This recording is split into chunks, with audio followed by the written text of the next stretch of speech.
जालना में फलटन निवासी डॉक्टर संपदा मुंडे की आत्महत्या के मामले को लेकर बंजारी समाज के सर्वदलीय नेता और पदाधिकारियों ने जिला कलेक्टर को ज्ञापन सौंपा।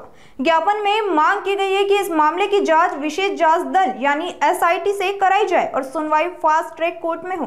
साथ ही मृतका की शिकायत को नजरअंदाज करने वाले पुलिस उपाधीक्षक को बर्खास्त करने की भी मांग की गई। प्रदर्शनकारियों ने महिला आयोग के अध्यक्ष रूपाली चाकणकर पर मृतका को बदनाम करने का आरोप लगाते हुए कहा कि अगर दोषियों पर जल्द कार्रवाई नहीं की गई तो समाज की ओर से तीव्र आंदोलन शुरू किया जाएगा। काही मदतीची पण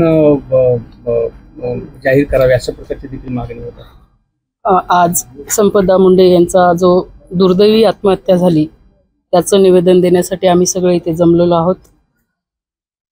एक मुलगी जी गरीब कुटुंबातली वैद्यकीय अधिकारी होते, ती शिकते, 10 वर्ष शिकून 2 वर्षासाठी मेडिकल ऑफिसर म्हणून फलटणला जाते आणि तिथे ती काम करत असताना राजकीय दबाव किंवा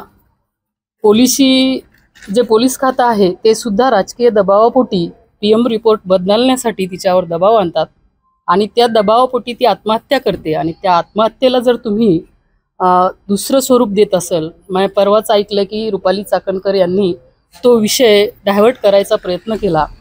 मला चाकणकर ताईला सांगणं आहे, तुम्ही एक महिला आहात, मी सुद्धा एक महिला आहे, आणि जेव्हा आपल्या मुली शिकतात, एका अधिकारी पदापर्यंत पोहोचतात, तेव्हा त्यांना त्यांचं स्वातंत्र्य असते आणि त्यांच्या त्या स्वातंत्र्यावर न बोलता तुम्ही तिची आत्महत्या का झाली आणि कशी झाली याची चौकशी करायला लावायला पाहिजे होती। पक्ष कोणताही असो, पण तुम्ही महिला होतात आणि महिला म्हणून आज संपदा मुंडेच्या पाठीशी उभं राहायला पाहिजे होतं। मला जालन्याच्या पालकमंत्री म्हणून आमच्या भगिनी पंकजाताईला एकच सांगणं आहे की गृहमंत्री म्हणून आज मुख्यमंत्री काम बघतात आणि महिलेची सुरक्षा आज रडारावर आलेली आहे। प्रत्येक जर सुशिक्षित महिलांना असं करावं लागत असेल, जी पगारी आहे, जी शिकते, तर सामान्याच्या मुलींची सुरक्षितता याबद्दल मला शंकाच वाटते।